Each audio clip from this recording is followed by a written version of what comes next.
പരമദിവ്യകാരുണ്യത്തിന് ആരാധനയും സ്തുതിയും പുകഴ്ചയും ഉണ്ടായിരിക്കട്ടെ.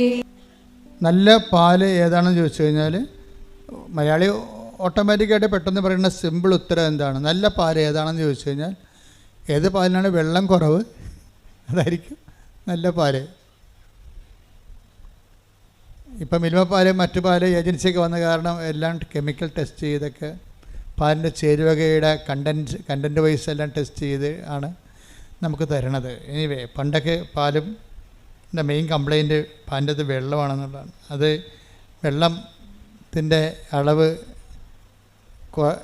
നമ്മൾക്ക് മനസ്സിലാകാതിരിക്കാൻ വേണ്ടിയാണ് മറ്റൊരു നാട്ടിൽ നിന്ന് വന്നവർ മണ്ണിരയൊക്കെ ഇട്ടുകൊണ്ട് കൊണ്ടുപോകുന്നത്. കൊഴുത്ത് അങ്ങനെ ഇരിക്കും, വെള്ളമില്ലെന്ന് കൊഴുപ്പ്. അങ്ങനെയാണ് ഇതെല്ലാം. പണ്ട് അരിയിലൊക്കെ ഭയങ്കര കല്ലായിരുന്നു. കല്ല് ചേർക്കാൻ വേണ്ടി മാത്രം കമ്പനികളുണ്ടായിരുന്നു. മുക്കാച്ചാക്ക് അരി വാങ്ങിച്ചിട്ട് കാൽച്ചാക്ക് കല്ല് ചേർത്തിട്ട് മിക്സ് ചെയ്യാൻ വേണ്ടി പ്രത്യേകം ആ സ്ഥലമൊന്നും ഞാൻ പറയണില്ല, പത്രത്തിലിങ്ങനെ മുഴുവൻ ഈ കല്ല് ചേർക്കുന്ന സ്ഥലങ്ങളെല്ലാം കാണിക്കുമായിരുന്നു. കല്ലിൻ്റെ കാലൊക്കെ ഷോർട്ട് ഐസ് വന്നപ്പോഴാണ് ഇപ്പോൾ കല്ലിൻ്റെ കാലമൊക്കെ മാറിയത്, വെള്ളത്തിൻ്റെ കാലം. അപ്പം നമ്മൾ പതുക്കെ മെച്ചമായി പല മേഖലകളിലും മെച്ചമായിക്കൊണ്ടിരിക്കുകയാണ്. നമ്മളെ പണ്ട് ചോറെന്ന് പറയുമ്പോൾ അപ്പോൾ തന്നെ കല്ല് കടിച്ചു ആൾക്കാർ നിലയും വിളിച്ചിരിക്കും, ചിലർ ചോറിട്ടിച്ചും പോകും. ഇതുപോലെ വിശ്വാസത്തിലും കല്ല് കടിക്കണ വിശ്വാസമുണ്ട്. വിശ്വാസത്തിൽ ചില ആൾക്കാരൊക്കെ കല്ല് ചേർത്ത് വെച്ചേക്കും. അതിൻ്റെ അകത്ത് വിശ്വാസത്തിലെ കല്ലെന്താണ്? സംശയം എന്ന് പറയും. സംശയത്തിന് വിശ്വാസത്തിൽ ചോറിൽ കല്ലുള്ളത് പോലെയാണ് വിശ്വാസത്തിലുള്ള കല്ലാണ് സംശയം. എപ്പോഴും നമ്മൾ ശ്രദ്ധിക്കേണ്ട ഒരു വിഷയം, നിങ്ങൾ വിശ്വാസ യാത്ര ചെയ്യുമ്പോൾ ഉടമ്പടി എന്ന് പറയുന്നത് ഏറ്റവും ഷോർട്ട് പീരീഡ് കൊണ്ട് വിശ്വാസത്തിൻ്റെ ഫലം കിട്ടുന്ന ഒരു പ്രെയറാണ് ഉടമ്പടി. പക്ഷേ ആ ഷോർട്ട് പീരീഡിൽ എങ്ങനെയാണ് പെട്ടെന്ന് നമുക്ക് ഈ ഫലം കിട്ടുന്നതിന് രണ്ട് കാരണങ്ങളുണ്ട്. ഒന്ന്, ദൈവം നിങ്ങളുടെ അവിശ്വാസം നോക്കാതെ ദൈവം ഇങ്ങോട്ട് കോൺട്രിബ്യൂട്ട് ചെയ്യും. അത് ആദ്യത്തെ കാലത്തേ ഉള്ളൂ കേട്ടോ. ഉടമ്പടിക്കാരറിയാം നിങ്ങളിപ്പോൾ അപ്പോൾ ഉടമ്പടിയിൽ ഇപ്പോൾ ആദ്യം ഉടമ്പടി എടുക്കുമ്പോൾ തന്നെ പെട്ടെന്ന് കുറച്ച് അനുഭവം കിട്ടി കഴിയുമ്പോൾ നിങ്ങൾ ഓർക്കരുത് മൊത്തം ഇനി ഇങ്ങനെ തന്നെ ആയിരിക്കുമെന്ന്. അങ്ങനെ തന്നെ ആയിരിക്കത്തില്ല. ആദ്യം 1-2 അനുഭവങ്ങൾ തരണത് ദൈവം ഇൻസെൻറ്റീവ് ചെയ്യണതാണത്. നിങ്ങൾക്ക് ദൈവം നിങ്ങളുടെ ഒരു പരാധീനതയും ഇപ്പോഴത്തെ മാനസികാവസ്ഥയും ശാരീരികാവസ്ഥയും കുടുംബത്തിൻ്റെ പശ്ചാത്തലം എല്ലാം കണ്ടിട്ട് നിങ്ങൾക്ക് പെട്ടെന്ന് ഒരു ഇൻസെൻറ്റീവ് തരണതാണ്. ഇപ്പം അമ്മമാർ കുഞ്ഞുങ്ങൾക്ക് മുല കൊടുക്കത്തില്ലേ? പക്ഷേ 5 വയസ്സാകുമ്പോൾ പറയും നീ പോയി എടുത്ത് കുടിക്കണമെന്ന് പറയും, പാല് അടുക്കള ഇരിപ്പുണ്ടെന്ന് പറയും. ആ വിഷയം മാറില്ലേ? ടോൺ മാറി. ഒരേ കൊച്ചു കുടിക്കുന്ന സംഭവത്തിന് വ്യത്യാസമൊന്നും ഉണ്ടാകത്തില്ലെങ്കിലും ടോൺ മാറി അമ്മയുടെ. എന്താ കാര്യം? നമ്മൾ തന്നെ ചെയ്യേണ്ടത് നമ്മൾ ചെയ്യാതെ ഈസി ആയിട്ട് കൊച്ച് വരുന്നതുകൊണ്ടാണ് അങ്ങനെ ചെയ്യണത്. പണ്ടൊക്കെ ചില അമ്മമാർ ഒരു മുഞ്ചെന്ന സാധനം ഉണ്ടായിരുന്നു, അത് അരച്ച് മുലക്കെണ്ണ പെരട്ടും. എന്താ കാര്യം? ചെന്നി നായകം അങ്ങനെയൊക്കെ പെരട്ടുമായിരുന്നു. ഇപ്പം പിന്നെ പെട്ടുന്ന കാര്യം നിങ്ങൾ കൊടുക്കണില്ലല്ലോ നിങ്ങൾ.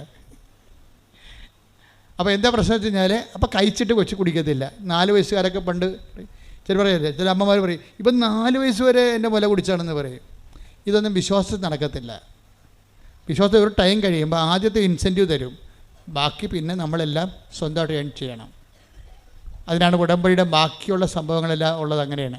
ആദ്യം നിങ്ങൾ ഓർക്കരുത് ആദ്യം കിട്ടണത് തന്നെ ഉടമ്പടിയുടെ അനുഭവമാണെന്ന് നിങ്ങൾ വിചാരിക്കരുത്. എല്ലാം അങ്ങനെയല്ല. ആദ്യം നിങ്ങളുടെ പരുവക്കേട് കണ്ടിട്ടും പരാധീനത കണ്ടിട്ടും ദൈവം കോൺട്രിബ്യൂട്ട് ചെയ്യണതാണ്. എന്ന് വെച്ചാൽ നിങ്ങളൊന്ന് പിടിച്ച് നിൽക്കുക, ഓക്സിജനൊക്കെ ഒന്ന് എടുത്തിട്ട് അല്പമൊക്കെ ബലം പ്രാപിച്ച് കഴിയുമ്പോൾ പിന്നീട് നിങ്ങൾ ഏൺ ചെയ്യണം, സമ്പാദിക്കണം. അതാണ് പറയുന്നത്. ആദ്യം എടുത്തപ്പോൾ തന്നെ ഭയങ്കര അനുഗ്രഹമായിരുന്നു, പിന്നെ ഒരു അനക്കമില്ലാത്ത ദൈവത്തിനല്ല, നിങ്ങൾക്കാണ് അനക്കമില്ലാത്തത്. എന്താ കാര്യം? നിങ്ങൾ ഓർത്ത് ഇതുപോലെ ready to eat instant breakfast പോലെ ഇങ്ങനെ പണം കുലുക്കണ മരം പോലെ ഈ സംഭവം കുലുങ്ങി വീഴത്തില്ല. നിങ്ങളെന്താ പറഞ്ഞിരിക്കണം? അവൻ പറയണത് പോലെ ചെയ്യുക. അതാണ് സംഭവം. അപ്പോൾ ആദ്യത്തെ ഒരു ടൈം കഴിയുമ്പോൾ പിന്നെ ഒരു ടഫ് ടൈമാണ്. അപ്പോഴാണ് നിങ്ങൾ ഉടമ്പടി പിന്നെ കിട്ടണതെല്ലാം നിങ്ങളുടെ അവൻ പറയണ പോലെ ചെയ്തതിൻ്റെ പേരിൽ ദൈവം നിങ്ങൾക്ക് നൽകുന്ന ന്യായമായ ആനുകൂല്യങ്ങളായിരിക്കും. ആദ്യത്തേതെല്ലാം ഔദാര്യമാണ്. ഇപ്പോൾ ഗ്രാൻഡായിട്ട് തന്നെയാണത്. അത് തിരിച്ചടക്കേണ്ട കാര്യമില്ലാത്ത പോലെ നമുക്ക് കിട്ടത്തില്ല. അതുപോലെ ഗ്രാൻഡാണ്. പക്ഷേ ഒരു 1-2 അനുഭവങ്ങൾ കഴിഞ്ഞാൽ പിന്നെ ഈ സാധനം ചിലർക്ക് പെട്ടെന്ന് നിങ്ങൾ സ്വിച്ചിട്ട പോലെ നിൽക്കും.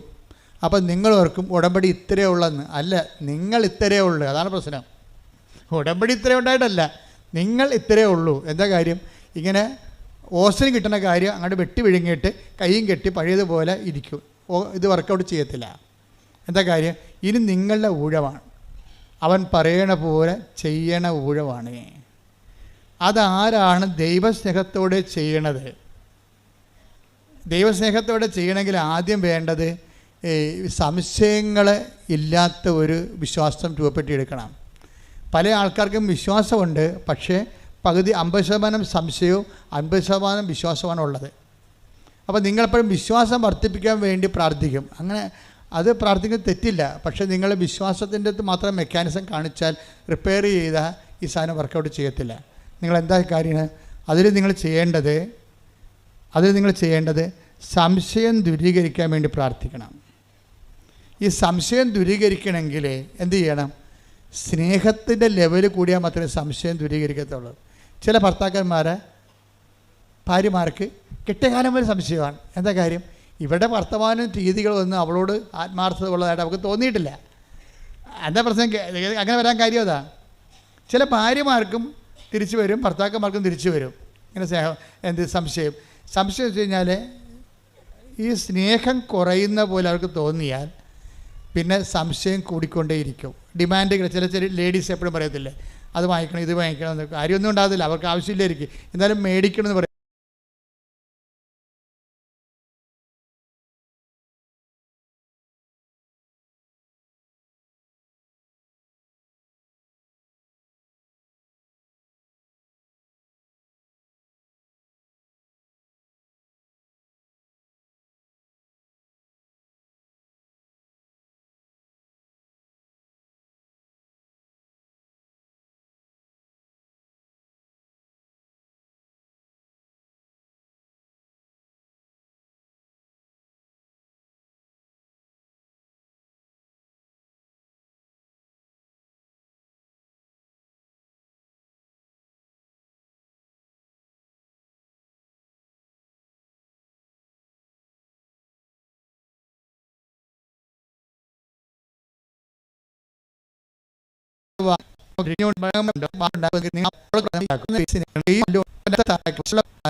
സ്നേഹം ഇല്ല. അപ്പോൾ പിന്നെ ആർക്കാണ് മരുന്ന് കൊടുക്കേണ്ടത്? സ്നേഹമാണ്, ലവ് ലെവലാണ് വർദ്ധിപ്പിക്കേണ്ടത്. ഉടമ്പടിയുടെ ഒരു ജീവശാസ്ത്രം, ബയോളജി ഓഫ് ദി കവനൻറ്റ്, അതിൻ്റെ ഗ്രോത്ത് വരുന്ന, അത് വളർന്നു വരുന്ന ഒരു ജീവശാസ്ത്രം അങ്ങനെയാണ്. സംശയങ്ങൾ കുറഞ്ഞുകൊണ്ടിരിക്കാൻ നോക്കുമ്പോൾ അതിന് സംശയം കുറയ്ക്കണമെന്നല്ല പ്രാർത്ഥിക്കേണ്ടത്. പ്രശ്നം എന്താണ്? സ്നേഹം കൂട്ടണമേ. പക്ഷേ സ്നേഹം അതിനൊരു കുഴപ്പമുണ്ട്. ഞാൻ സ്നേഹിക്കുന്നു എന്ന് പറഞ്ഞാലൊന്നും ദൈവം ഏക്കത്തില്ല. ഇന്നല്ലെങ്കിൽ നാളെ തെളിയിക്കാൻ പറയും. അങ്ങനെയാണ് 3 പ്രാവശ്യം പത്തോസിനോട് ചോദിച്ചു. അപ്പോൾ പത്തോസ് അവസാനം പറഞ്ഞു, സ്നേഹിക്കുന്നു അങ്ങേക്കെല്ലാം അറിയാമല്ലോ, എന്നാൽ തല കഴുക്കാൻ പാട് മരിക്കാൻ പറയും. അപ്പോൾ പണി കിട്ടും. മനസ്സിലായില്ലേ? സ്നേഹിക്കുന്നു 10 3 പ്രാവശ്യം പറഞ്ഞ്. പക്ഷേ തൽക്കാലത്തൊക്കെ ആ പാഠം അവിടെ വെച്ച് അവസാനിച്ച്, ആ ടെസ്റ്റ് അവിടെ വെച്ച് അവസാനിക്കുകയാണ്. പക്ഷേ അത് കർത്താവ് പറയും, നീ പറഞ്ഞൊക്കെ ഞാൻ അംഗീകരിച്ചു, പക്ഷേ ഇതിനൊരു ടെസ്റ്റ് ഉണ്ട്. അതെന്താണ്? എനിക്കിട്ട കുരിശ് തല കിഴക്കാൻ പാടായി നിനക്കിട്ടും.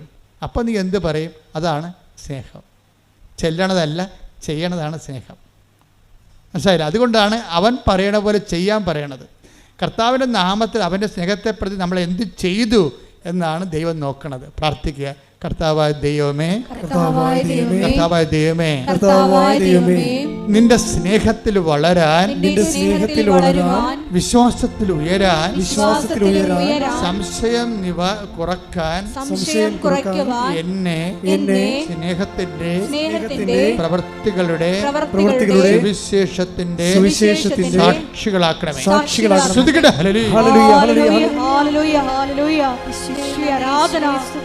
വിശ്വാസം പ്രവൃത്തി പദത്തിൽ കൊണ്ടുവരുവാൻ ഈ ആരാധനയിലൂടെ ഞങ്ങളെ അഭിഷേകം ചെയ്യണമേ. Hallelujah, hallelujah.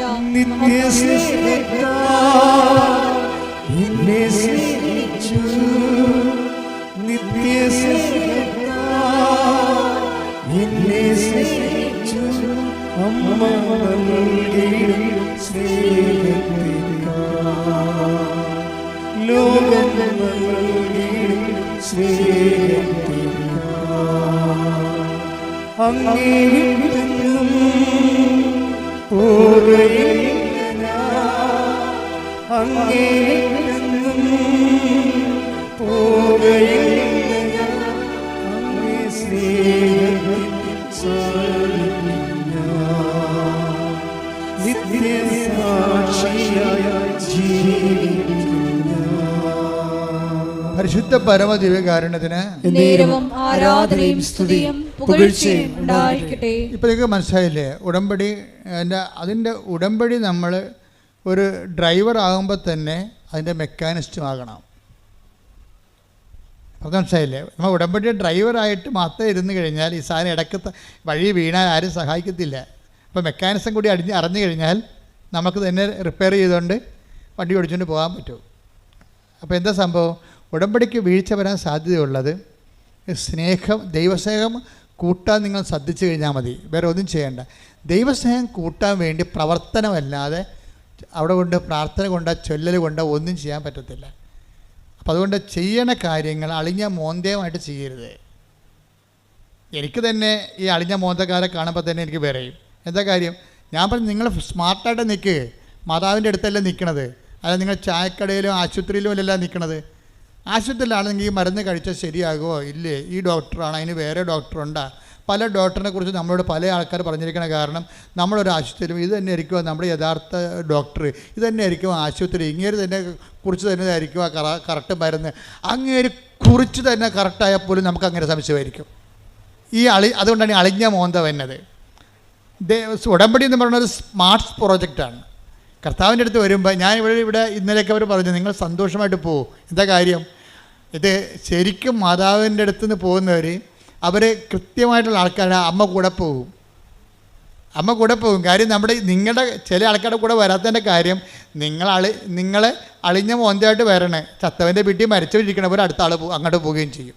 ഇതെല്ലാം മാതാവ് കാണുന്നുണ്ടല്ലോ. അതിൻ്റെ അടുത്ത് ഈ പന്നി വിശ്വസിക്കണില്ല എന്നുള്ളത് അമ്മയ്ക്ക് അറിയാം. പിന്നെ ഇതിൻ്റെ കൂടെ പോയിട്ട് എന്നാ കാണിക്കാനാണ്?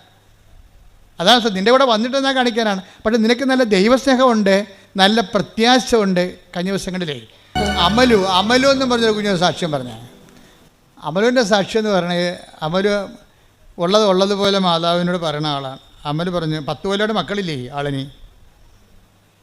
അപ്പോൾ പല ചികിത്സ കഴിഞ്ഞിട്ട് ഇവ മക്കൾ എന്നുള്ള കാര്യം ആ ചാപ്റ്റർ അവർ ക്ലോസ് ചെയ്തിരിക്കുകയാണ്. ഇനിയിപ്പോൾ ഇങ്ങനെ ജീവിച്ചോളാമെന്നുള്ള ഒരു മനസ്സിനെ അങ്ങനെ പഠിപ്പിച്ചു, അങ്ങനെ കുഴപ്പമില്ലാതെ പോവുകയാണ്. അപ്പോഴാണ് ആൾക്കാർ പറയണത്, കൃപാസനം മാതാവ് 25 വർഷമായിട്ട് മക്കളില്ലാത്തവർക്ക് മക്കളെ കൊടുക്കുന്നുണ്ടെന്ന് പറഞ്ഞു. അപ്പോൾ അവർക്ക് പുതിയൊരു അധ്യായം ആണ് ശരിക്കും തുറന്നത് ജീവിതത്തിൽ.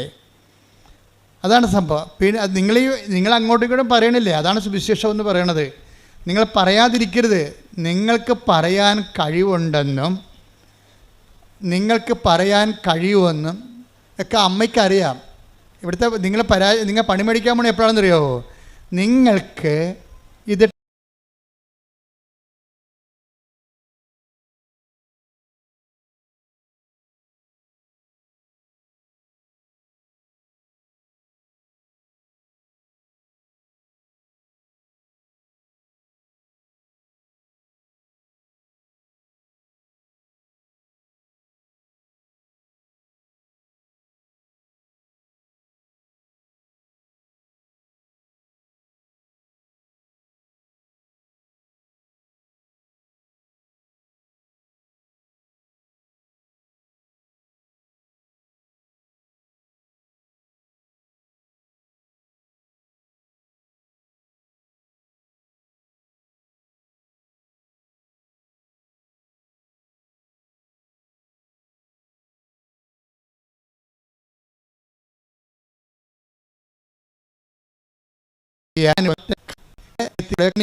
പ്രേമത്വമാണ് നിങ്ങൾ ബന്ധുക്കൾ പറഞ്ഞിട്ട് അവിടെ ഞെളിഞ്ഞിട്ടുണ്ട്. നിങ്ങൾ അത് നിങ്ങളുടെ പഴയ ഹിസ്റ്ററിയും ദൈവത്തിന് അറിയാം. നിങ്ങൾ പണിമേടിക്കണ വഴികൾ ഞാൻ പറയണേ എന്ന് വെച്ചാൽ നിങ്ങൾക്കുണ്ടാകുന്ന ചില ഗുണങ്ങൾ, നിങ്ങൾ വീട് വെച്ച കാര്യം, അല്ലെങ്കിൽ നിങ്ങൾക്ക് ചിട്ടി വീണ കാര്യം ഒക്കെ നിങ്ങൾക്ക് നന്മയുണ്ടാകുന്ന കാര്യങ്ങളൊക്കെ നിങ്ങൾ മറ്റുള്ളവരോട് പറയണ സ്വഭാവമാണ് നിങ്ങൾക്കുള്ളത്. അത് എപ്പോഴായാലും നിങ്ങൾ പറയും, പള്ളിയിൽ നിന്ന് വരുമ്പോഴായാലും പോകുമ്പോഴായാലും ഫോൺ എടുക്കുമ്പോഴായാലും പറയും. പക്ഷേ ദൈവം നിങ്ങളുടെ ഇടയിൽ പ്രവർത്തിച്ച കാര്യം നിങ്ങൾ പറയത്തില്ല. അത് നിങ്ങൾ ആത്മശോധന ചെയ്യേണ്ട ഉടമ്പടി പാപമാണ് ശരിക്കും. ഇപ്പോൾ ഈ ഉടമ്പടി കുമ്പസാരം എന്ന് പറയുമ്പോൾ ഞാൻ അച്ഛന്മാരുടെയൊക്കെ അധികം ഒന്നും സംസാരിക്കത്തില്ല. കാര്യത്തിൽ എനിക്ക് എന്താ വെച്ചാൽ എനിക്ക് ഉടമ്പടി കുമ്പസാരത്തെക്കുറിച്ച് എനിക്കൊരു ഐഡിയ ഉണ്ട്. എന്താ ഉടമ്പടി കുമ്പസാരം എന്ന് പറയണത്? അത് കരിസ്മാറ്റിക് കുമ്പസാരമോ ഇടവക വാർഷിക ധ്യാനം കുടുംബ കുമ്പസാരമോ അല്ല. ഉടമ്പടി എടുത്തതിന് ശേഷം ഒരു വ്യക്തി ഉടമ്പടിയിൽ ദൈവവുമായിട്ട് ജീവിച്ച് കഴിയുമ്പോൾ ആ വ്യക്തി കൈവരിക്കേണ്ട ചില ആധ്യാത്മിക ഔന്നത്യങ്ങളുണ്ട്. അവിടം വരെ എത്തിയില്ലെങ്കിൽ ഉപേക്ഷ എന്ന പാപമാണത്. മനസ്സിലായില്ലേ? അവിടം വരെ. അപ്പോൾ ഒരു ഉടമ്പടി എടുത്തു കഴിയുമ്പോൾ ഒരു വ്യക്തി കൈവരിക്കേണ്ട ആധ്യാത്മികമായ ഔന്നത്യമുണ്ട്. ആ വ്യക്തി അതനുസരിച്ച് വളർന്നില്ല എന്നുണ്ടെങ്കിൽ അതൊരു ഉടമ്പടി പാപമായിട്ട് വരും, ഉപേക്ഷ എന്ന പാപമായിട്ട് വരും. എന്താ കാര്യം വെച്ചാൽ നിങ്ങളുടെ പഴയ ഫയൽ നോക്കിക്കഴിഞ്ഞാൽ നിങ്ങളുടെ എല്ലാ നല്ല കാര്യങ്ങളും, മക്കളുടെ കാര്യങ്ങളും മരുമക്കളുടെ കാര്യങ്ങൾ പോലും നിങ്ങൾ നാട്ടുകാരെ കെട്ടിയിരുന്നൊളിക്കുന്ന ആളാണ്, പറയുന്ന ആളാണ്. സ്വന്തം കേമത്വത്തിന് വേണ്ടിയായിരിക്കും അത് പറയണത്. പക്ഷെ ദൈവം നിങ്ങൾക്ക് തന്ന കാര്യങ്ങളെ പലതും നിങ്ങൾ പറയണില്ല. അഥവാ ഇനി ദൈവം തന്ന കാര്യം പോലും പറയണത് നിങ്ങളുടെ അക്കൗണ്ടിലായിരിക്കും. ഇവിടെ വന്നിട്ട് സാക്ഷിയൊക്കെ പറയും, ഞങ്ങൾക്ക് വീടില്ലായിരുന്നു, സ്ഥലമില്ലായിരുന്നു, വഴിയില്ലായിരുന്നു, അമ്മയടുത്ത് വന്നപ്പോൾ അമ്മ വീട് തന്നു, സ്ഥലം തന്നെന്നൊക്കെ പറയും. ഇവിടെ വന്ന് പറയും. പക്ഷേ നാട്ടിൽ ചെന്നിട്ട് എന്ത് പറയും? യൂട്യൂബിൽ ഈ സാധനം വന്ന കാര്യം നിങ്ങൾ നാട്ടുകാരറിഞ്ഞ കാര്യം നിങ്ങൾക്കറിയത്തില്ല. നിങ്ങളെ പഴയ സ്വഭാവം അനുസരിച്ച് നാട്ടുകാരോട് പറയും, ഭയങ്കര കഷ്ടപ്പെട്ടാണെങ്കിൽ ഞാൻ മുണ്ട് മുറുക്കി കൊടുത്താണെങ്കിൽ ഒരു വീട് വാങ്ങിച്ച്. അപ്പോൾ മുണ്ട് മുറുക്കി കൊടുത്തത് നിങ്ങൾ, മാതാവ് ഞൊട്ടി. അല്ല സംഭവം ഇതാണ്. ഒരു സാധനത്തിൻ്റെ വേർഷമ്പടം കണ്ടില്ലേ? അതാണ് ഞാൻ പറയും, ഓർഡർ തമ്മാവ ആളറിയാം. അത് ഞാനല്ല പറയണം, പുള്ളിക്കാരത്തി പറഞ്ഞോളൂ. ആളെ കാണുമ്പോൾ തന്നെ പറയും, ചുമ്മാ ഉടായിപ്പാണ്, അനുഗ്രഹം അടിച്ചു മാറ്റാൻ വന്നിരിക്കുകയാണ്, കിട്ടിക്കഴിഞ്ഞാൽ അത് അവളുടെ അക്കൗണ്ടിൽ മാത്രമേ അവൾ കെട്ടിയെഴുന്നള്ളിക്കത്തുള്ളൂ എന്നറിയാം. ഇങ്ങനെയുള്ള അഭ്യാസം ഉടമ്പടി നടക്കത്തില്ല. അതുകൊണ്ട് സത്യസന്ധരായിരിക്കാൻ നോക്കുക, പ്രാർത്ഥിക്കുക. കർത്താവായ ദൈവമേ, സത്യസന്ധമായി നീ തന്ന നന്മകളെ എടുത്തുയർത്തി പൊതുജനങ്ങൾക്ക് കൈമാറിക്കൊണ്ട് സുവിശേഷമാകുവാനും സുവിശേഷമേകുവാനും എന്നെ അങ്ങയുടെ രക്ഷയുടെ സാക്ഷിയാക്കണമേ. രക്ഷയുടെ സാക്ഷിയാക്കണമേ.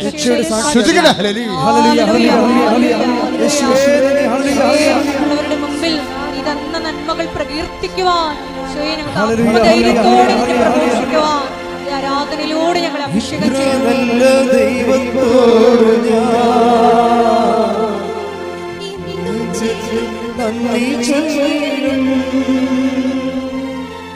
എന്റെ കൊച്ചു ജീവിതത്തെ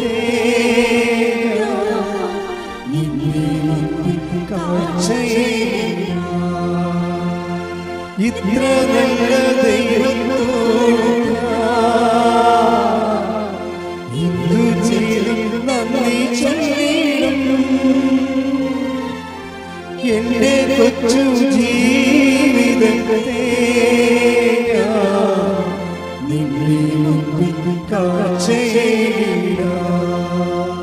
ഇപ്പോൾ ഉടമ്പടി ഒരു ടൈം ബൗണ്ട് ആയിട്ടുള്ള പ്രെയറാണ്. 90 ദിവസമാണ് ഫസ്റ്റ് യൂണിറ്റ് എന്ന് പറയണത്. First unit. അപ്പോൾ 90 ദിവസത്തിനുള്ളിൽ നിങ്ങൾക്ക് എന്ത് സംഭവിക്കുന്നു എന്നുള്ളതല്ല വിഷയം. കാഷ് ആൻഡ് കൈൻഡായിട്ട് എന്ത് സംഭവിക്കുന്നു എന്നുള്ളതല്ല, ദൈവവും നിങ്ങളും തമ്മിലുള്ള ബന്ധത്തിൽ എന്ത് സംഭവിക്കുന്നു. ഇപ്പം ഞാൻ അവളുടെ മഞ്ജുഷയുടെ അമലുവിൻ്റെ കാര്യം പറഞ്ഞില്ലേ, അമലു പെട്ടെന്നാണ് മാതാവുമായിട്ട് നല്ല സീരിയസ് റിലേഷനിൽ വന്നത്. എന്നിട്ട് മാതാവിനോട് പറഞ്ഞ എന്താ, കഴിഞ്ഞ ഡിസംബറിൽ അമലു വന്നിട്ട് പറഞ്ഞ്, അമ്മേ ഇത് ഡിസംബർ മാസമാണ്, it is a holy month, വളരെ വിശുദ്ധമായൊരു മാസമാണ്, അമ്മയ്ക്ക് ഈശ്വരനെ കിട്ടിയ മാസമാണ്, എനിക്കും ഒരു കുഞ്ഞിനെ തരണം. കണ്ട എന്ത് സിമ്പിളാണ് ആ പ്രെയർ. അവൾ ആ മാസം ഗർഭിണിയായി. അപ്പോൾ ദൈവത്തോട് ഇൻട്രാക്ട് ചെയ്യണം.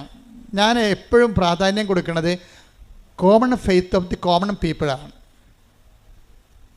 നമുക്ക് സംഭവിച്ചത് വിശ്വാസത്തിന് ഒരു സാങ്കേതിക ജടിലതയിൽ അപ്രാപ്യമായിട്ട് സാങ്കേതിക ജ്ഞാനമായിട്ട് പ്രതിഷ്ഠിക്കപ്പെട്ടത് കാരണം ഈ വിശ്വാസത്തിൻ്റെ നല്ല ഫലങ്ങൾ താഴേക്ക് വരത്തില്ല. താഴേക്ക് വരുത്താൻ വേണ്ടി വല്ല രാഷ്ട്രീയ കഥകളോ നാട്ടുകഥകളോ അവിടെ കല്ലില്ല ഇവിടെ കല്ലില്ല എന്നൊക്കെ പറഞ്ഞ് പുൾപ്പിറ്റ് ആ പാടെ കുളമാക്കി കളയും.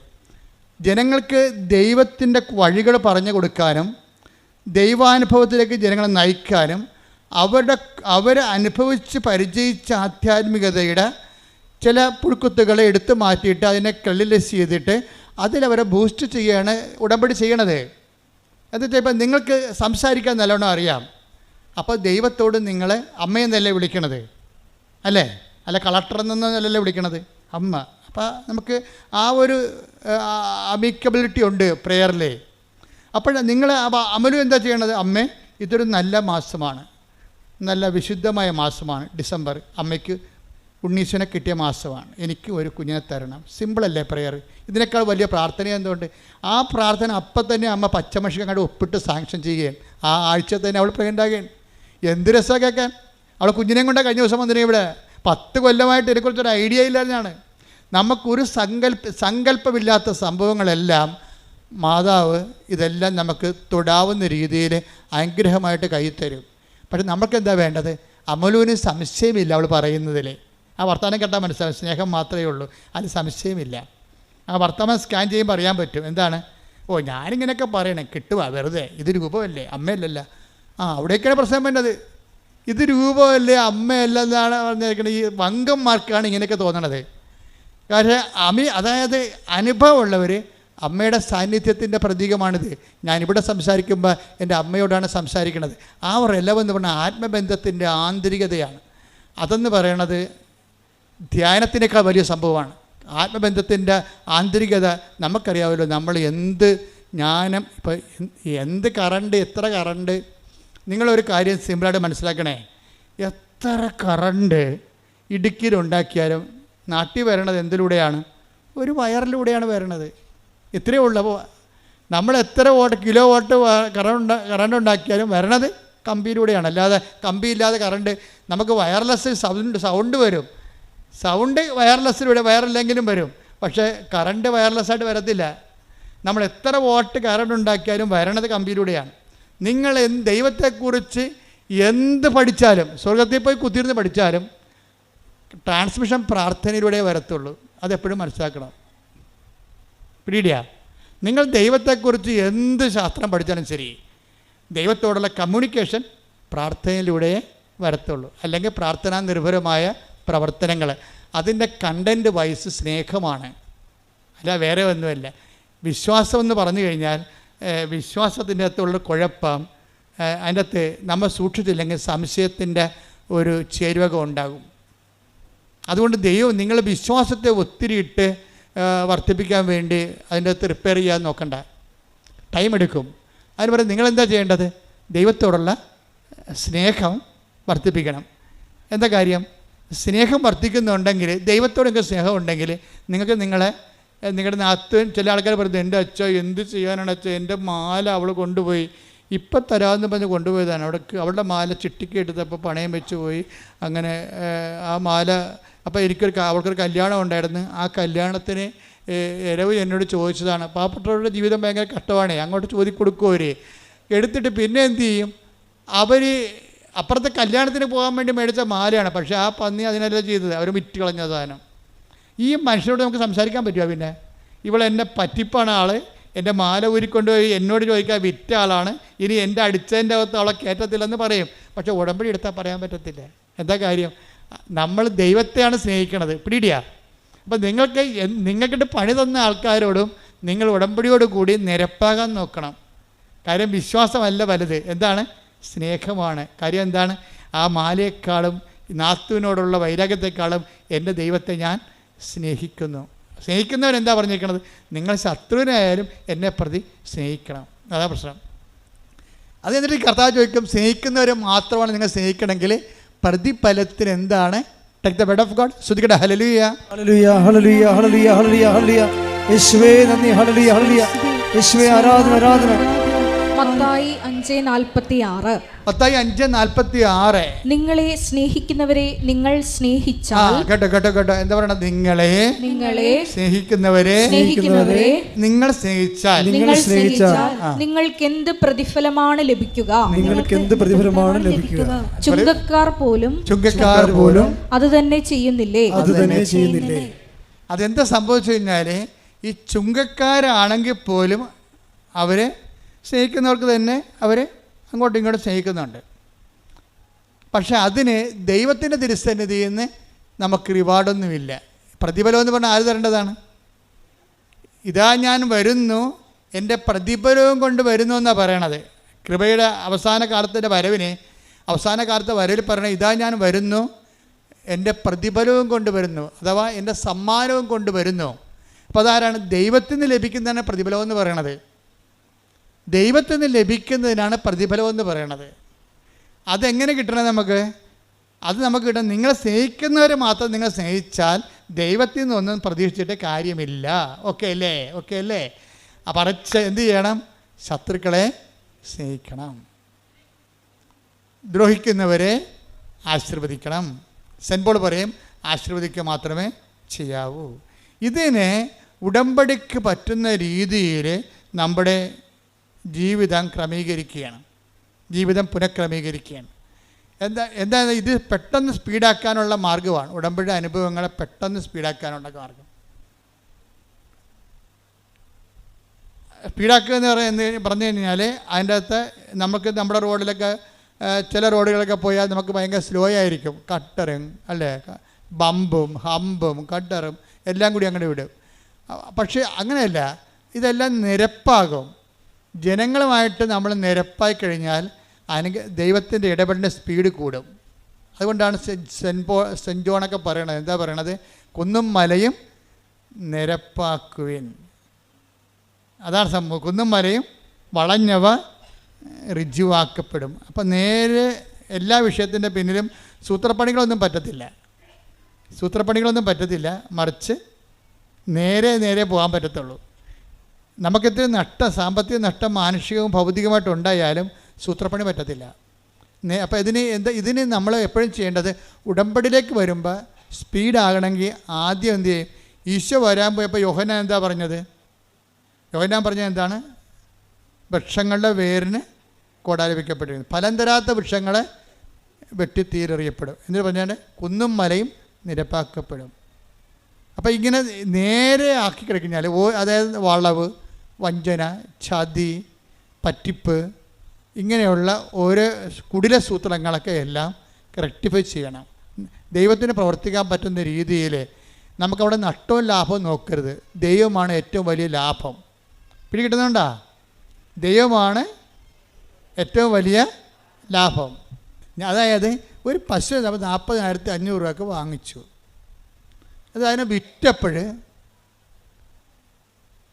35,750 രൂപ. ലാഭമോ നഷ്ടം. പക്ഷേ ആൾക്കാർ ചിലർ പറയും മറ്റത് 500 രൂപയല്ലേ, ഇപ്പോൾ 750 രൂപ കിട്ടിയല്ല എന്ന് പറയും. ആൾക്കാരെ അളക്കണത് ഇങ്ങനെയാണ്. വെച്ച് കഴിഞ്ഞാൽ ഈ ദൈവത്തെപ്പോലും അളക്കണത് ഇങ്ങനെയാണ്. അതായത് നിങ്ങൾ ഈ ക്യാഷ് ആൻഡ് കൈൻഡ് വെച്ചുകൊണ്ടാണ് ദൈവത്തെ അളക്കണത്. എന്നിട്ട് നിങ്ങൾ വിചാരിക്കണത് ദൈവമാണ് ഏറ്റവും വലിയ ലാഭം. അപ്പോൾ അതുകൊണ്ട് തന്നെ നമ്മൾ ജീവിതത്തെ കണക്കാക്കേണ്ടത്, നമുക്ക് ജീവിതത്തിലുണ്ടാകുന്ന ചെറിയ രൂപയുടെ ലാഭവും എടുത്തിട്ട് നഷ്ടമെടുത്തിട്ട് അത് വലിയ നഷ്ടമാണ് നിങ്ങൾ കൊട്ടിക്കോഷിച്ച് മോന്തം കയറ്റിയിരിക്കരുത്.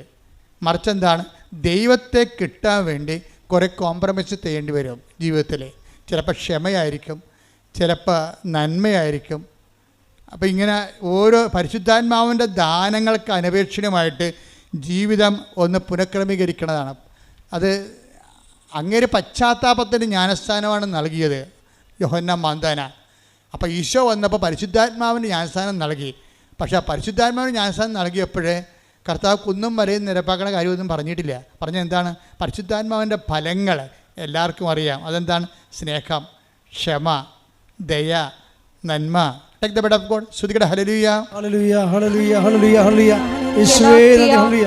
5:22-23. ഗലാത്യർ 5:22 23.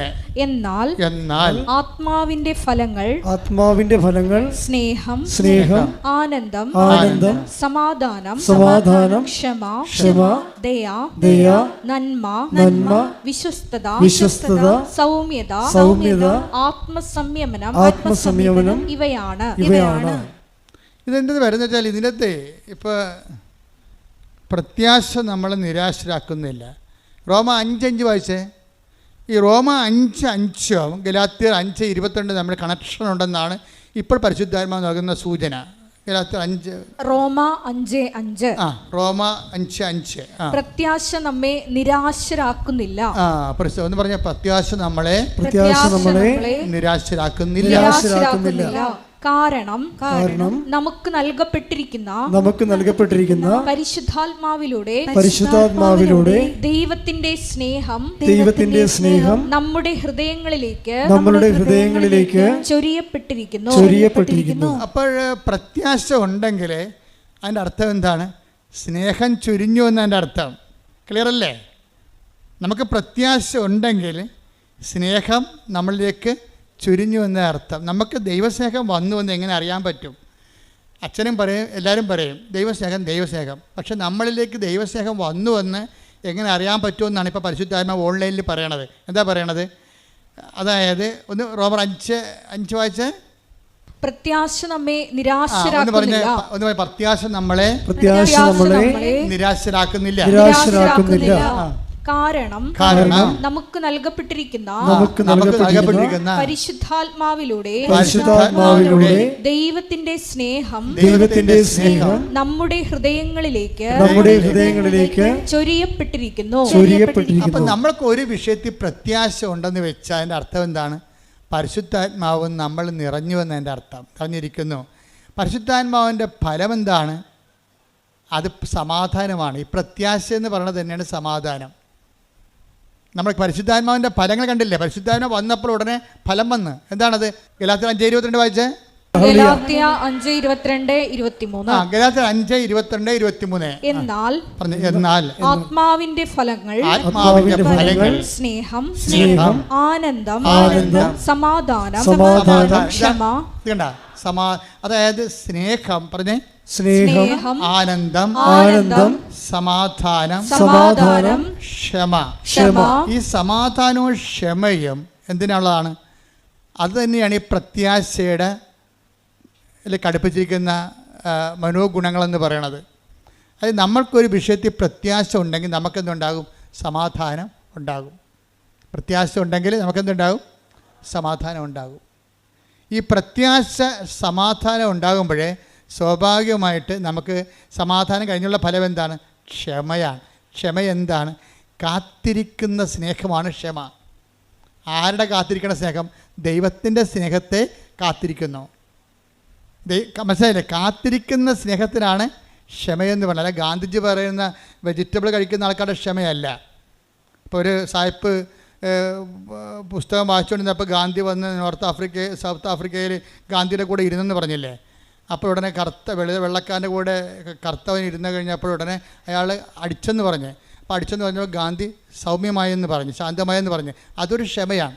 അതിന് വെജിറ്റബിൾ ക്ഷമയെന്ന് പറയും. എന്ന് വെച്ച് കഴിഞ്ഞാൽ പച്ചക്കറി മാത്രം കഴിച്ച് ജീവിക്കുന്നവർക്ക് സ്വാഭാവികമായിട്ട് ക്ഷമയുണ്ടാകും. പന്നി ഇറച്ചിയും പശുവിറച്ചി കഴിക്കുന്നവർക്ക് ചൂടുണ്ടാകും. അത് നമ്മുടെ ബോഡിയും നമ്മൾ കഴിക്കുന്ന ആഹാരവും ശരീരത്തിൻ്റെ ചൂടും അവൻ്റെ പ്രവർത്തനങ്ങളും തമ്മിൽ വ്യത്യാസമുണ്ട്. ഇന്ത്യ ഒരിടത്തും യുദ്ധത്തിന് പോയിട്ടില്ലല്ലോ. അവരിടത്തും പോയാ? ഇന്ന് വരെ ഇന്ത്യക്കാരൻ യുദ്ധത്തിന് പോയിട്ടില്ല. നമ്മുടെ മേക്കെട്ട് കയറാൻ വന്നിട്ടേ ഉള്ളൂ. നമ്മളെന്താ യുദ്ധത്തിന് പോകാഞ്ഞത്?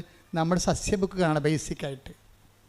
ബേസിക്കായിട്ട് സസ്യബുക്കുകളാണ്. 5000 കുറച്ച് ചരിത്രം എടുത്താൽ ഓരോരുത്തരും പോയി ആക്രമിച്ച് ആരെങ്കിലും വന്നപ്പോൾ അളമുട്ടിയ തിരിഞ്ഞ് കടിക്കുമെന്ന് പറഞ്ഞാൽ നമ്മുടെ വായിക്കറി പല്ലുണ്ടാന്ന് നോക്കിയപ്പോൾ കടിച്ചെന്നല്ലാതെ അങ്ങോട്ട് കയറി കച്ചിട്ടില്ല. അപ്പം അങ്ങനെ സസ്യബുക്കുകൾക്ക് സ്വാഭാവികമായൊരു ക്ഷമ ഉണ്ടാകും. ആ ക്ഷമയല്ല പരിശുദ്ധാത്മാവിന് ക്ഷമ. തെറ്റിദ്ധരിക്കരുത്. പരിശുദ്ധാത്മാവിൻ്റെ ക്ഷമയെന്ന് പറയണത് പച്ചയിറച്ചി കഴിച്ചാലും എന്താണ് കിട്ടണത്? ജീവിക്കാൻ പറ്റുക? ചൈനയിലെ ആൾക്കാർ പാമ്പ് തിന്നുന്നുണ്ട്, പട്ടിയെ തിന്നുന്ന ആൾക്കാർ വരെ ഉണ്ട്. അവിടെ അതേ കിട്ടത്തുള്ളൂ. പറഞ്ഞിട്ട് വല്ല കാര്യമുണ്ടോ? എന്താണ് കിട്ടണത് അത് തിന്ന് അവൻ ജീവിക്കുകയാണ് അവിടെ. അപ്പോൾ അതേസമയം തന്നെ ഈ ഭക്ഷണ കാര്യങ്ങളിൽ വരുന്ന ക്ഷമയെക്കുറിച്ചുള്ള പരിശുദ്ധാത്മാവ് പറയണത് ദൈവസ്നേഹം നിറയുമ്പോൾ ഇപ്പോൾ ഈ ആംഗ്ലോ സാക്സൺസ് എന്ന് പറയുന്ന ഇംഗ്ലീഷുകാരൻ ഇംഗ്ലീഷുകാരൻ്റെ ആദ്യം അവരുടെ വർഗ്ഗം ഏതാണ്? ആംഗ്ലോ സാക്സൺസ് ആണ്. ഈ ആംഗ്ലോ സാക്സൺസ് ആരായിരുന്നു? കാനിബാൽസ് ആയിരുന്നു. മനുഷ്യനെ തിന്നുന്ന, അങ്ങോട്ടും ഇങ്ങോട്ടും പിടിച്ചു തിന്നുന്ന ആൾക്കാരായിരുന്നു. ഒരു 10,000-10,000 കൊല്ലം മുമ്പ് അങ്ങോട്ടും ഇങ്ങോട്ടും പിടിച്ചു തിന്നുന്ന ആൾക്കാരായിരുന്നു ഇംഗ്ലീഷുകാർ. കണ്ണിബാൾസ് ആയിരുന്നു. പക്ഷേ ഈ കണ്ണിബാൾസിൽ നിന്നാണ് പിന്നീട് ഫാദർ ഡാമേനും മദർ തെരേസയൊക്കെ ഉണ്ടാകണത്. അത് സുവിശേഷം ഉണ്ടാക്കിയാണ്, അല്ല പച്ചക്കറിയിൽ നിന്ന് ഉണ്ടാക്കിയതല്ല. പിടിയിട്ടില്ലേ? ഈ പരസ്പരം പിടിച്ചു തീരുന്ന ഒരു ജനതയാണ് സുവിശേഷം, ബൈബിള്, ഫാദർ ഡാമേനെയും അതുപോലെ തന്നെ അസിസി പുണ്യാളനെയും അതുപോലെ തന്നെ മദർ തെരേസനെ ഉണ്ടാക്കിയിരിക്കുന്നത്. എന്ന് വെച്ച് നരഭോജികളെയാണ് അവസാനം നരന്മാർക്ക് വേണ്ടി ഭോജനമായി തീരുന്ന വ്യക്തികളായിട്ട് ബൈബിൾ കൺവേർട്ട് ചെയ്യണത്. ഇത് ഭക്ഷണപാനീയങ്ങൾ കൊണ്ടും അനുഷ്ഠാനക്രമങ്ങൾ ഉണ്ടാക്കിയതല്ല. പരിശുദ്ധാത്മാവ് നിറയുമ്പോൾ, ഒരു വ്യക്തിക്ക് നിറയുമ്പോൾ ഉണ്ടാകുന്ന വ്യത്യാസങ്ങളാണ് ഉണ്ടാകുന്നത്. ഇതിനെ നാഗാലാൻഡിലൊക്കെ നമ്മൾ ചെല്ലുമ്പോൾ കാണുന്നത് എന്താ? പണ്ടത്തെ നാഗാലാൻഡുമാരുടെ ചരിത്രം എന്താ? ഇപ്പോഴും ചിലരന്മാർ കണ്ട് നാഗൻസിൻ്റെ കഴുത്തിലൊക്കെ, പഴയ നാഗൻസിൻ്റെ കഴുത്തിലൊക്കെ 25 തലയോട് 35 തലയോടൊക്കെ മാല പോലെ കോർത്തിട്ടിരിക്കുകയാണ്. എന്താ കാര്യം? അവൻ എത്ര പേരെ കൊന്നിട്ടുണ്ടോ അതാണ് അവൻ്റെ ബലം. ഇപ്പം ഗുണ്ടകളൊക്കെ എന്ന് പറഞ്ഞാൽ എത്ര പേരെ തട്ടിയിട്ടുണ്ട്, അതല്ലേ അവരുടെ ബലം. അപ്പം അങ്ങനെയുള്ള നാഗന്മാരാണ് ഇന്ന് സുവിശേഷം സ്വീകരിച്ചിട്ട് സുവിശേഷ പ്രവർത്തനമായിട്ട് മാറണത്. എന്തിൻ്റെ ഗുണമാണത്? ഭക്ഷണത്തിൻ്റെ. ആ പഴയ ഭക്ഷണത്തിൻ്റെ അവരിപ്പോൾ പട്ടിയിറച്ചി ഇപ്പോൾ തിന്നുന്നുണ്ട്. പക്ഷേ ഭക്ഷണമല്ല ഇവിടുത്തെ പ്രശ്നം. എന്താ കാര്യം? അവർ ഭക്ഷിക്കാനുള്ള സംഭവം ഭക്ഷിച്ചു. എന്താണ്? കർത്താവിൻ്റെ ശരീരം, യഥാർത്ഥ വചനം ഭക്ഷിച്ച് കഴിയുമ്പോൾ പരിശുദ്ധാത്മാവ് ഇറങ്ങി വരും. വചനം നിങ്ങളെ പ്രാവർത്തികമാക്കി കഴിയുമ്പോൾ അത് ഭക്ഷിച്ചതിന് തുല്യമാണ്. അപ്പോഴെന്ത് ചെയ്യും? നിങ്ങൾ പരിശുദ്ധാത്മാവ് നിങ്ങളിലേക്ക് വരും. അപ്പോൾ നിങ്ങൾ എന്ത് പറ്റും? പരിശുദ്ധാത്മാവിൻ്റെ ഫലങ്ങളുണ്ടാകും. അതെന്താണ്? സമാധാനം, പിന്നെന്താണ്? ക്ഷമ. എന്ന് വെച്ചാൽ കാത്തിരിക്കുന്ന സ്നേഹം. ആരുടെ സ്നേഹമാണ്? എൻ്റെ ദൈവത്തിൻ്റെ സ്നേഹം. എൻ്റെ ജീവിതത്തിൽ കർത്താവ് ഇടപെടാൻ പോകുന്നു. പക്ഷേ എൻ്റെ മക്കളെ, ഞാനൊരു കാര്യം നിങ്ങളോട് തുറന്ന് പറയണം കേട്ടോ. ഈ സ്നേഹം, ക്ഷമ അല്ലെങ്കിൽ സമാധാനം എന്ന് പറയണത് വരാൻ പോകുന്ന കാര്യങ്ങളെക്കുറിച്ചുകൊണ്ട് പരിശുദ്ധാത്മാവ് നമുക്കൊരു നോട്ട് തരും. അങ്ങനെയാണ് നമുക്ക് സമാധാനം ഉണ്ടാകണത്. സുവിശേഷത്തെ സമാധാനം എന്ന് പറഞ്ഞാൽ അതാണ്. എന്ന് വെച്ചാൽ നമ്മൾ സുവിശേഷം ജീവിച്ച് കഴിയുമ്പോൾ, ദൈവത്തിൻ്റെ സ്നേഹത്തിൻ്റെ വക്താക്കളായി കഴിയുമ്പോൾ, പരിശുദ്ധാത്മാവ് വരാൻ പോകുന്ന കാര്യങ്ങളെക്കുറിച്ച് നമുക്കൊരു നോട്ട് തരും. അങ്ങനെയല്ല നമുക്ക് കാത്തിരിക്കുന്ന സ്നേഹമല്ലേ സമാധാനം. അപ്പോൾ നമുക്ക് സംഭവിക്കാൻ പോകുന്ന കാര്യങ്ങളെക്കുറിച്ച് നമ്മൾക്ക് പരിശുദ്ധാത്മാവ് ഒരു നോട്ട് തരുമ്പോൾ നമ്മൾ സമാധാനമായിട്ടിരിക്കും. അതുകൊണ്ടാണ് ഇസ്രായേൽക്കാർ അങ്ങോട്ടും ഇങ്ങോട്ടും കാണുമ്പോഴും, ചില മുസ്ലിംസ് അങ്ങോട്ടും ഇങ്ങോട്ടും കാണുമ്പോഴൊക്കെ ഈ സലാമൊക്കെ പറയും, ഷാലോം എന്ന് പറയും. ഈശോ തന്നെ പ്രത്യക്ഷപ്പെട്ട് കഴിഞ്ഞപ്പോൾ അലക്കുസ്ലാമ എന്ന് പറയും. എന്താണ്? സമാധാനം എന്നാണ്. എന്ന് വെച്ചാൽ വരാൻ പോകുന്ന ഈ പരിശുദ്ധാത്മാവിനെ കാത്തിരിക്കുക എന്നതിൻ്റെ അർത്ഥം. അലക്കുസ്ലാമ, നിങ്ങൾക്ക് സമാധാനം എന്ന് വെച്ചതിൻ്റെ അർത്ഥമാണ്. പിന്നെ എന്താ പറയുക? അലക്കുസ്ലാമ എന്ന് ഈശോ 7 പ്രാവശ്യം പറയും. 7 പ്രാവശ്യം പറഞ്ഞതിന് ശേഷം എന്താ പറയണത്? സ്ലാമ എന്ന് വെച്ച് കഴിഞ്ഞാൽ സമാധാനം, എന്ന് വെച്ച് കഴിഞ്ഞാൽ കാത്തിരിക്കുന്ന സ്നേഹം, ദൈവത്തിൻ്റെ പരിശുദ്ധാത്മാവ് നിങ്ങളിലേക്ക് വരാൻ പോകുന്നു. അപ്പോൾ സ്ലാമ എന്ന് ഈശോ പറഞ്ഞതിന് ശേഷമാണ് പറയണത്, ഞാൻ എൻ്റെ പിതാവിനോട് ചോദിക്കുകയും നിത്യം നിങ്ങളോടുകൂടി ആയിരിക്കുവാൻ മറ്റൊരാശ്വാസകനെ നിങ്ങൾക്ക് അയച്ചു തരികയും ചെയ്യും. ആശ്വാസകൻ എന്ത് ചെയ്യും? കർത്താവ് പറഞ്ഞിട്ടുണ്ട്, വരാൻ പോകുന്ന കാര്യങ്ങൾ നിങ്ങളോട് സംസാരിക്കും. Take the word of God. യോഹന്നാൻ 16:14. അവൻ സ്വമേധയാ ആയിരിക്കില്ല സംസാരിക്കുന്നത്. പറഞ്ഞ അവൻ സ്വമേധയാ ആയിരിക്കില്ല സംസാരിക്കുന്നത്. അവൻ കേൾക്കുന്നത് മാത്രം സംസാരിക്കും. വരാനിരിക്കുന്ന കാര്യങ്ങൾ അവൻ നിങ്ങളെ അറിയിക്കും. അവൻ എനിക്കുള്ളവയിൽ നിന്ന് സ്വീകരിച്ച്.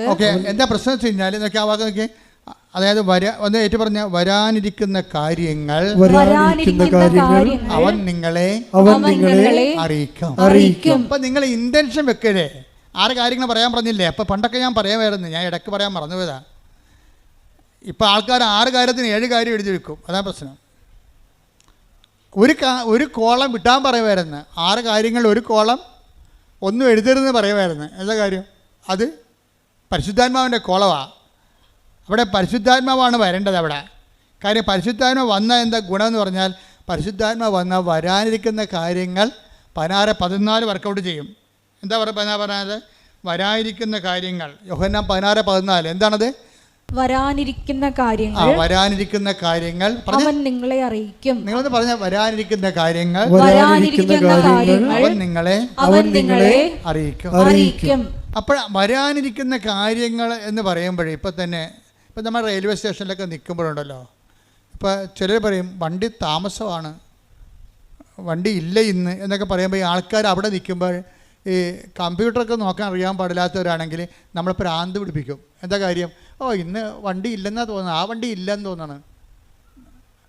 അപ്പോഴാണ് കുറച്ച് കഴിയുമ്പോഴാണ് നമ്മൾ ആ കമ്പ്യൂട്ടറെ ആ വണ്ടിയുടെ നമ്പർ കുത്തി കഴിയുമ്പോഴാണ് ആ വണ്ടി നമുക്ക് ആലപ്പുഴ പോകേണ്ടതാണ്, ഇപ്പം നമ്മൾ തൃശ്ശൂർ നിൽക്കുകയാണ്, ആ വണ്ടി തൃശ്ശൂരിന് വടക്കാഞ്ചേരി എത്തിയെന്ന് കാണിക്കും അവിടെ. അപ്പോൾ വരാനിരിക്കുന്ന കാര്യങ്ങൾ അറിയുമ്പോൾ നമുക്ക് സമാധാനം കിട്ടത്തില്ലേ? ഇല്ലേ? തൃശ്ശൂർ വണ്ടി ഇല്ലെന്നൊക്കെ പറഞ്ഞപ്പോൾ പക്ഷേ വാച്ച് നോക്കി ഇനി അടുത്ത വണ്ടിക്ക് പോകണമല്ലോ, നടന്ന് പോകണ ബസ്സിന് പോകണമെന്നൊക്കെ ചോദിച്ചാൽ നമുക്ക് സമാധാനം പോയിരിക്കുകയല്ലേ? അപ്പോഴാണ് കമ്പ്യൂട്ടറിൽ നമ്മൾ വണ്ടിയുടെ നമ്പർ അടിക്കണത്. അപ്പോൾ എന്താ പറയും? വടക്കാഞ്ചേരി എന്ന് കാണിക്കും. അപ്പോൾ തൃശ്ശൂർ നിൽക്കുന്ന പാർട്ടി കുഴപ്പമില്ല, ഇനിയിപ്പോൾ അരമണിക്കൂറിൽ വണ്ടി ഇവിടെ വരും. വരാതിരിക്കുമ്പോൾ നമുക്ക് എന്താ സംഭവിച്ചത്? നമുക്ക് സമാധാനം കിട്ടി. അതാണ് ഈ പറയണത്. അപ്പം സമാധാനവും പരിശുദ്ധാത്മാവും തമ്മിൽ ബന്ധമുണ്ട്. എങ്ങനെയുള്ള ബന്ധമാണ്? വരാൻ പോകുന്ന കാര്യങ്ങൾ അവൻ നിങ്ങളെ അറിയിക്കും. ഇപ്പം ക്ഷമയെന്ന് പറഞ്ഞാൽ എന്താണ്? കാത്തിരിക്കുന്ന സ്നേഹം. അപ്പം ക്ഷമയും സമാധാനവും ഒരു സംഭവം തന്നെയാണ്. രണ്ട് അനുഭവങ്ങളാണ്. എന്ന് വെച്ച് കഴിഞ്ഞാൽ ഒന്നിൻ്റെ അകത്ത് ഈ സമാധാനം കാത്തിരിക്കുന്ന സ്നേഹമാണ് സമാധാനമെങ്കിൽ ആ കാത്തിരിക്കാൻ വരുമ്പോൾ മനുഷ്യന് വരുന്നതാണ് ക്ഷമ കെടും. ക്ഷമ കെടെന്ന് പറഞ്ഞതില്ലേ, ക്ഷമക്കൊരു കുഴപ്പമുള്ളത് പെട്ടെന്ന് ഈ സാധനം കാറ്റ് വരുമ്പോൾ കെട്ടുപോകും. വിളക്കിന് പിടിക്കണ പോലെ വിളക്ക് കത്തിച്ചാൽ നമ്മൾ എന്ത് ചെയ്യും? കാറ്റുണ്ടെങ്കിൽ കൈ പിടിക്കും, ഇല്ലേ? ഈ കൈ പിടിക്കുന്ന പരിപാടിക്കാണ് ക്ഷമ, സഹിക്കുന്ന സ്നേഹമെന്ന് പറയണത്. ക്ഷമയെന്ന് പറഞ്ഞാൽ എന്താണ്? സഹിക്കുന്ന സ്നേഹമാണ്. കാത്തിരിക്കുന്ന സ്നേഹം തന്നെയാണ്, പക്ഷേ അതിനകത്ത് കാത്തിരിക്കുന്ന സ്നേഹം സമാധാനമാണ്, സഹിക്കുന്ന സ്നേഹം ക്ഷമയാണ്. അപ്പോൾ ഈ കാത്തിരിക്കുന്ന സ്നേഹത്തിന് ചില സമയത്ത് ഇത്തിരി നീട്ടം കൂടി പോയി കഴിഞ്ഞാൽ നമുക്കൊരു ക്ഷമകേട് വരും. ആ ക്ഷമകേട് വരാൻ വേണ്ടി എന്ത് ചെയ്യും? നമ്മൾ ക്രിസ്തുവിൻ്റെ നാമത്തിലേക്ക് നമ്മുടെ ക്ഷമകേട് നമ്മൾ അക്കൗണ്ട് ചെയ്യും. കർത്താവേ, നിൻ്റെ നാമത്തിൽ ഞാനിവിടെ ഇരുന്നൊരു കൊന്തയില്ലും, നല്ല കാര്യം, ഇനി കൊന്തയില്ല, ഒരു സമയം കിട്ടിയല്ലോ, നന്ദി. കണ്ട ക്ഷമനെ വരെ കണ്ടില്ലേ? അല്ലെങ്കിൽ നമ്മൾ വാച്ച നോക്കിയിരിക്കും. അല്ലെന്നുണ്ടെങ്കിൽ നമുക്ക് ക്ഷമയുള്ളവനാണെങ്കിൽ, കർത്താവിൻ്റെ ക്ഷമ പരിശുദ്ധാവിന് ഫലമുള്ളവനാണെങ്കിൽ നമ്മൾ അവിടെ നിന്നുകൊണ്ട് ജപമാല ചെല്ലും. നമ്മളെന്ത് ചെയ്യും? എന്നിട്ട് നമ്മളോട് എവിടെയെല്ലാം കർത്താവിന് കാലുകുത്താൻ പറ്റണില്ല ആ രാജ്യങ്ങളെല്ലാം നമ്മൾ സമർപ്പിച്ച് പ്രാർത്ഥിക്കും. നോക്കിയേ, അപ്പോഴേ വണ്ടി വരുമ്പോഴും നമ്മൾ കയറത്തില്ല. കർത്താവേ, കൊന്ത 4-ാമത്തെ കേസം വരെ എത്തിയുള്ളൂ, ഒരു കേസം കൂടി കഴിഞ്ഞിട്ട് കൊന്ത വണ്ടി വന്നാൽ ഇപ്പോൾ എന്ത് പറ്റി? ആളിൻ്റെ മാറ്റം കണ്ട. നമ്മൾ 4 രഹസ്യം ചെല്ലിയപ്പോൾ വണ്ടി വന്ന്, അപ്പോൾ നമ്മൾ കരയേക്കാം, അകത്തിരുന്ന് ചെല്ലേക്കാം എന്ന് വിചാരിക്കും. എന്താ കാര്യം?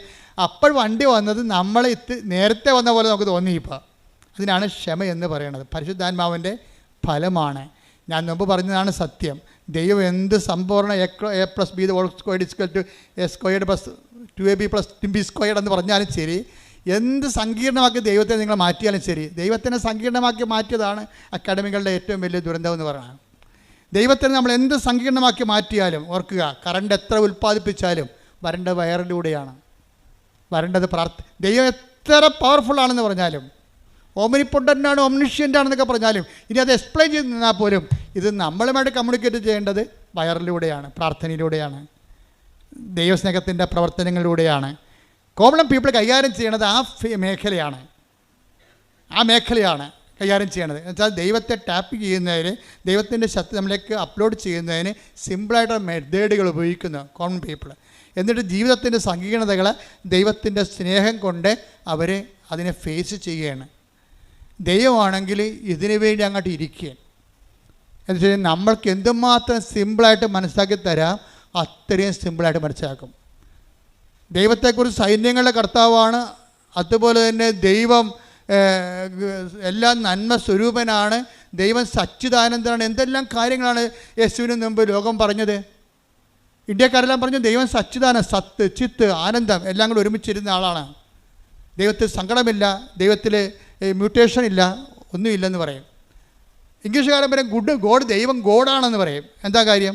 ദൈവം എല്ലാം നന്മ, ഗുഡ്നെസ്സാണ്, എല്ലാം നന്മകളുടെ സ്വരൂപനാണെന്ന് പറയും.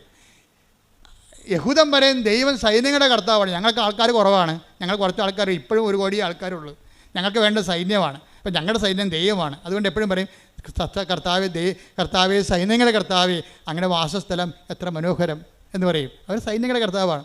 ഈശോ വന്നോ പറഞ്ഞു സൈന്യങ്ങളുടെ കർത്താവ് അല്ലെന്ന് ഈശോ പറഞ്ഞില്ല. പറഞ്ഞോ? ഗുഡ്നസ് അല്ലെന്ന് ഈശോ പറഞ്ഞാൽ അല്ല, സച്ചിദാനന്ദ അല്ലെന്ന് ഈശോ പറഞ്ഞില്ല, ഇതൊന്നും നിഷേധിച്ചില്ല.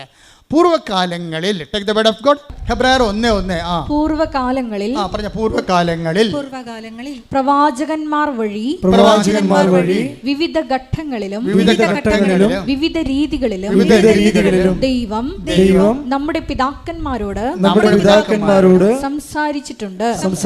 അപ്പൊ ഇവിടെ നിൽക്കുന്ന അതായത് വിശ്വാമിത്രനായാലും ശരി, ഏത് മഹർഷി ആയാലും ശരി, അതുപോലെ തന്നെ മുഹമ്മദ് നബി ആയാലും ശരി, മോശയായാലും ശരി, ഏത് മതസ്ഥാപകനായാലും ശരി, ബൈബിൾ കാണുന്നത് പ്രവാചകനായിട്ടാണ് കാണുന്നത്. ഓൺലി പ്രവാചകൻ. ഇങ്ങനെ പല ഘട്ടങ്ങളിൽ ദൈവം തൻ്റെ ജനങ്ങളോട് വിവിധ കാലങ്ങളിൽ സംസാരിച്ചിട്ടുണ്ട്. എന്നാൽ ഈ അവസാന കാലങ്ങളിൽ തന്റെ പുത്രൻ വഴി അവിടുന്ന് നമ്മോട് സംസാരിച്ചിരിക്കുന്നു. എന്താണ് സംസാരിച്ചത്? ദൈവം ആരാണെന്ന് പറഞ്ഞത്? ഫാദർ. അതാണ് വിഷയം. എല്ലാം പറഞ്ഞു കേട്ടോ, എല്ലാം റൈറ്റ് ഓഫ് ചെയ്തിട്ട് ദൈവത്തിന് ഒറ്റ ഹെഡിങ് കൊടുത്ത്. എന്താണ്? ഫാദർ. പ്രാർത്ഥിക്കാൻ പറയുമ്പോൾ പറയും കർത്താവേ ഞങ്ങൾക്ക് ദൈവത്തോട് പ്രാർത്ഥിക്കണം. അപ്പോൾ പറയും പ്രാർത്ഥിക്കുമ്പോൾ ഇങ്ങനെ പ്രാർത്ഥിക്കുക, സ്വർഗ്ഗസ്ഥനായ ഞങ്ങളുടെ പിതാവേ.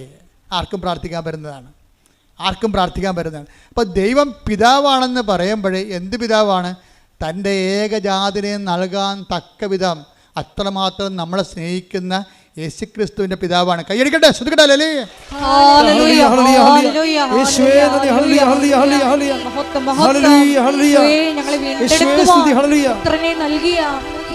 ദൈവത്തിന്റെ സ്നേഹത്തിന് നന്ദി പറയുന്നു.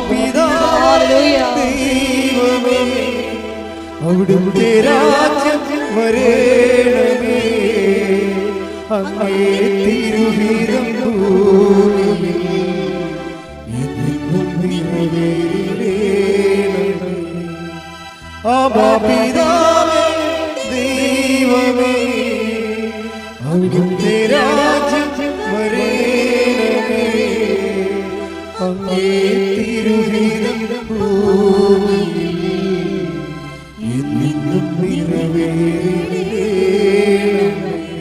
പരിശുദ്ധ പരമ ദിവ്യകാരുണ്യത്തിന് ആരാധനയും സ്തുതിയും പുകഴ്ചയും ഉണ്ടായിരിക്കട്ടെ. പിതാവും മക്കളും തമ്മിലുള്ള ഒരു സ്നേഹമായിട്ടാണ് ഈശോ മതത്തെ മാറ്റിയത്. നമ്മുടെ ബന്ധം, മതം എന്ന് പറയുന്നത് എന്താണ്? റിലേഷൻ, ബന്ധം. മതമൊന്നും വിളിക്കേണ്ട കാര്യമില്ല, റിലേഷൻ. നമ്മൾ തമ്മിലുള്ള ദൈവമായിട്ടുള്ള റിലേഷനെ ദൈവം എങ്ങനെയാണ് മാറ്റിയിരിക്കുന്നത്? പിതാവും മക്കളും തമ്മിലുള്ള ബന്ധമായിട്ട് മാറ്റി. ആ ബന്ധമാണ് റിലേഷൻ, അതാണ് മതം എന്ന് പറയുന്നത്. അപ്പോൾ ഈ ബന്ധമെന്ന് പറയുമ്പോൾ ആ ബന്ധത്തിൽ എന്താണ്? ആ ബന്ധത്തിൽ ഉരുത്തിരിഞ്ഞതാണ് ക്ഷമ. എന്താണ്? സഹിക്കുന്ന സ്നേഹം. പിന്നെ എന്താണ്? സമാധാനം, കാത്തിരിക്കുന്ന സ്നേഹം. കാത്തിരിപ്പിന് ഇത്തിരി ദൈർഘ്യം കൂടിക്കഴിഞ്ഞാൽ നമ്മൾക്ക് പിതാവിനുള്ള സ്നേഹം വെച്ചുകൊണ്ട് ആ കാത്തിരിപ്പിൻ്റെ ഒരു വിരസത നമ്മൾ അഡ്ജസ്റ്റ് ചെയ്യും. എന്താണ്? ക്ഷമ. ഇതെല്ലാം എന്താണ്? ക്ഷമയും സമാധാനം എന്തിൻ്റെതാണ്? പരിശുദ്ധാത്മാവിൻ്റെ ഫലങ്ങളാണ്. ഇതാണ് പരിശുദ്ധാത്മാവിനെ നമ്മുടെ ആധ്യാത്മിക ജീവിതത്തിൽ മാറ്റി നിർത്തിക്കൊണ്ട് ദൈവാനുഭവം സാധ്യമല്ലാത്തത്. എല്ലാ ഘട്ടങ്ങളിലും പരിശുദ്ധാത്മ വേണം. അതുകൊണ്ട് തന്നെ നിങ്ങൾ ഉടമ്പടിയിൽ എഴുതുമ്പോൾ 1-ാം ഘട്ടം അല്ലെങ്കിൽ അവസാന ഘട്ടത്തിൽ എൻ്റെ ഒരു നിയോഗം എന്താണ്? പരിശുദ്ധാത്മാവെന്ന് എഴുതണം. എന്താ കാര്യം? പരിശുദ്ധാത്മാവിനെ നമ്മൾക്ക് ലഭിക്കാൻ, നമ്മൾക്ക് പണം കൊടുക്കാൻ, അതിന് ജീവൻ കൊടുക്കാൻ മതിയാകാത്തത് കാരണം അതിനു വേണ്ടിയാണ് ഈശോ വില കൊടുത്തിരിക്കുന്നത്. നമ്മളെപ്പോഴും പറയും പാപത്തിന് പരിഹാരമായിട്ടാണെന്ന്. അന്നത്തെ മനുഷ്യന്, ക്രിസ്തുവിന് മുമ്പുള്ള മനുഷ്യന്, യെശയ്യായ്ക്കൊക്കെ അത്രയുമേ വെളിപാട് അവർക്ക് അനുവദിച്ചുള്ളൂ. അവർക്ക് കിട്ടിയ അനുവദിച്ച് കിട്ടിയ വെളിപാട് അവർ പറഞ്ഞിട്ടുണ്ട്. പക്ഷേ ബാക്കിയുള്ളവർക്ക്, ക്രിസ്തുവിന് ശേഷം വന്നവർക്ക് കൂടുതൽ വെളിപാട് കിട്ടി. അതാണ് പരിശുദ്ധാത്മാവ് അവർ കൂടുതൽ സംസാരിക്കണത്. പക്ഷേ ഇത് ആദ്യം സംസാരിച്ച ആരോടാണ്? അമ്മയോടാണ് സംസാരിച്ചത്. പരിശുദ്ധാത്മാവെന്ന് പറയുന്ന ആദ്യ വാക്ക് ദൈവം സംസാരിക്കണ ആരോടാണ്? വെളിപാട് കൊടുക്കുന്ന ആർക്കാണ്? ഇതെങ്ങനെ സംഭവിക്കുമെന്ന് ചോദിക്കുമ്പോൾ എന്ത് പറയും?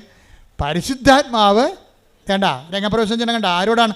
ഫസ്റ്റ് കൈനീട്ടം പോലെ പരിശുദ്ധാത്മാവിനെ കൊടുക്കുന്ന ആർക്കാണ്? പരിശുദ്ധാത്മാവ് നിൻ്റെ മേൽ വരും എന്ന് പറഞ്ഞേ. പരിശുദ്ധാത്മാവ് നിന്റെ മേൽ വരും. തന്നിമിത്തം നിന്നിൽ നിന്ന് ഉത്ഭവിക്കുന്നവൻ അത്യുന്നതൻ ദൈവപുത്രനെന്ന് വിളിക്കപ്പെടും. അപ്പൊ പരിശുദ്ധാത്മാവ് നിന്റെ മേൽ വരുമെന്ന് പറയണ ആ സെക്കൻഡില് തന്നെ എന്ത് സംഭവിക്കും? മറിയത്തിലെ സംശയമില്ലാതെ വിശ്വസിക്കും മറിയം. അവിടെയാണ് വിഷയം. മറിയം അമലോത്ഭവയാണെന്ന് പറയാൻ കാരണം ഈ പാപത്തിൻ്റെ ലാഞ്ചനകളോ പാപത്തിൻ്റെ പ്രകൃതിയോ പാപത്തിൻ്റെ ശീലങ്ങളോ ഉണ്ടെങ്കിൽ അതിൻ്റെ കൂടെ വരുന്നതാണ് സംശയം. അതാണ് വിഷയം. അപ്പം അതുകൊണ്ടാണ് ഉടമ്പടിയിൽ 2 ആഴ്ച ഒരിക്കൽ കുമ്പസാരിക്കണമെന്നും കുമ്പസാരിക്കാൻ പറ്റാത്ത അതിനുള്ള സംവിധാനം ഇല്ലാത്ത ആൾക്കാർ വിശുദ്ധിയോടെ ജീവിക്കണമെന്ന് പറഞ്ഞതിൻ്റെ കാരണം അതാണ്. എന്താ കാരണം വെച്ച് കഴിഞ്ഞാൽ ദൈവസ്നേഹത്തിൻ്റെ കൂടെ തന്നെയാണ് ഇതുപോലെ നമ്മൾക്ക് ദൈവത്തോടുള്ള ഒരു നിഷ്കളങ്കമായ സ്നേഹമില്ലെങ്കിൽ, അതായത് ദൈവത്തോടെ സ്നേഹമെന്ന് പറയുമ്പോഴേ തൻ്റെ നിഷ്കളങ്കമായിരിക്കണം, അത് വേറെ ഉദ്ദേശം വെച്ചുള്ള സ്നേഹമായിരിക്കരുത്. എഫെസസ് 1:4 എടുത്ത് തന്റെ മുമ്പാകെ, എഫെസസ് 1:4 തന്റെ മുമ്പാകെ സ്നേഹത്തിൽ പരിശുദ്ധരും. സംഭവം തന്റെ മുമ്പാകെ സ്നേഹത്തിൽ പരിശുദ്ധരും. അതിൻ്റെ വേറെ ഉദ്ദേശമൊന്നും ഇല്ലാത്ത സ്നേഹമാണ്. അതാണ് പരിശുദ്ധ സ്നേഹം എന്ന് പറയുന്നത്.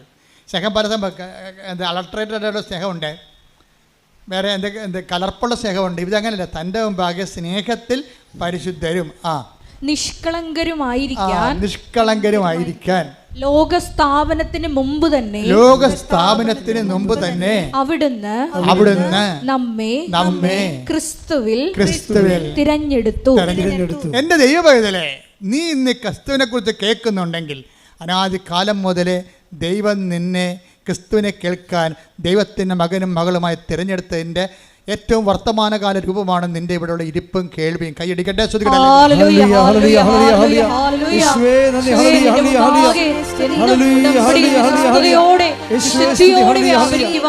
ആരാധനയിലൂടെ ഞങ്ങളെ അഭിഷേകം ഒരുമിച്ച് പാടുക.